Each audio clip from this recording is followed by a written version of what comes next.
I'm Vicki Stone. I work at Heriot-Watt University in Edinburgh. I'm a toxicologist who focuses on particles, especially on nanomaterials.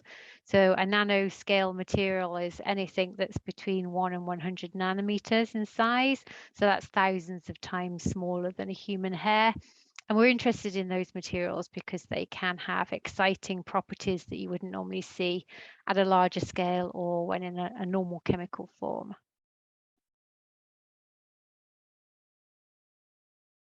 This project was a European project funded by the Horizon 2020 programme. So this allows researchers from all over Europe as well as the US to collaborate together. So we had partners from academia, from industry, from regulators. And the aim of the project was to try and build a framework that allows people to group together similar nanomaterials. So we need to understand the risks of nanomaterials, but to assess their risks on a case-by-case basis is really expensive, takes a long time, and it uses lots of animals.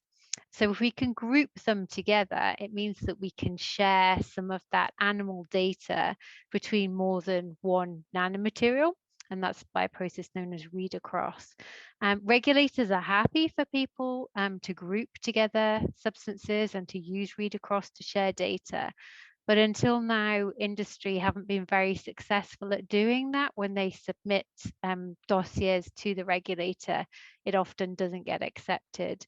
So the idea is that our framework would give them more guidance and more support to increase the success of using grouping and read across, especially for nanomaterials.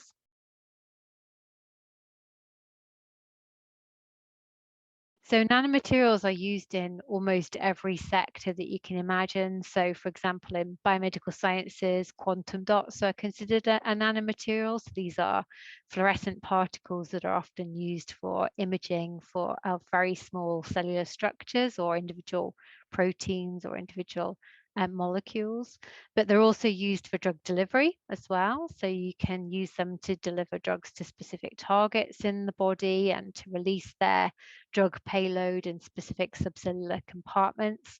You can also use them for medical imaging, for diagnosis of disease as well. But they're also used in food and food packaging, electronics, coatings, almost any application you can think of. Framework that was generated by Gracious was used in a number of case studies that included European regulators at national level and international level. So for example, there were German regulatory bodies that used it, the European Chemicals Agency, which is the regulator that oversees all of the chemicals sold and used in Europe, tested it, as well as some US regulatory bodies as well, such as NIOSH, which is the National Institute of Occupational Safety and Health. And they all used the framework very successfully. They were happy with it. They gave a little bit of feedback on its structure and usability, but nothing to change the framework. And so this has led to adoption by the OECD. So the OECD is the Organization for Economic Cooperation and Development.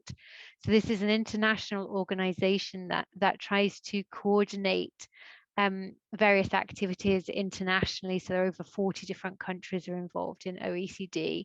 So they have guidance for testing the toxicity of chemicals, for measuring pollutants in the environment, these kinds of things, as well as economic things and educational activities as well. So the OECD have taken up the framework and they're currently incorporating it into guidance, and I'm doing that on behalf of the UK. So I'm leading that activity with the UK and also the US EPA.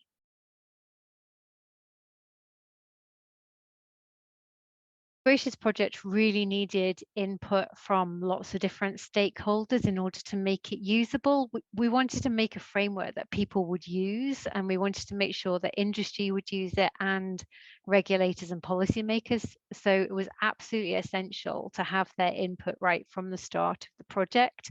So they were partners, but then we recruited other organizations as the project went through.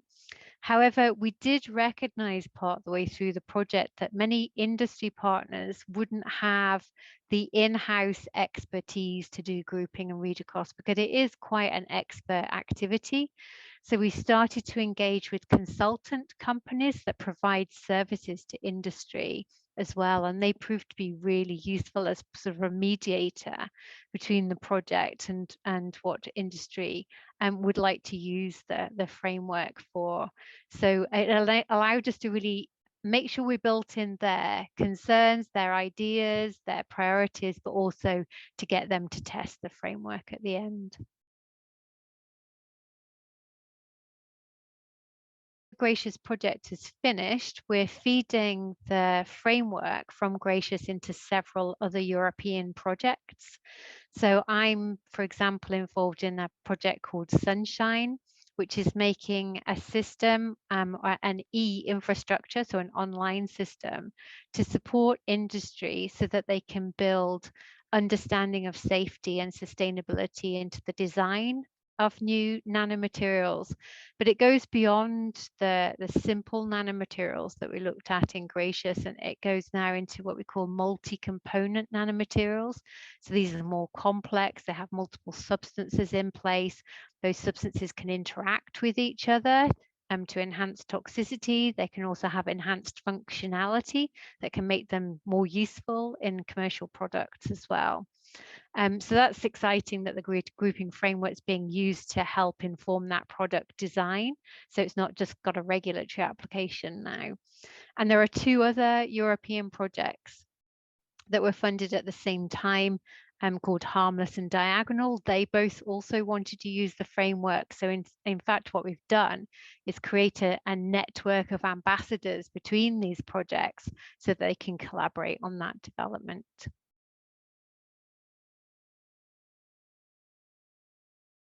The Gracious project recently received a prize from Innovate UK in recognition of the different partners involved in the project. So we got a multi-party collaboration award.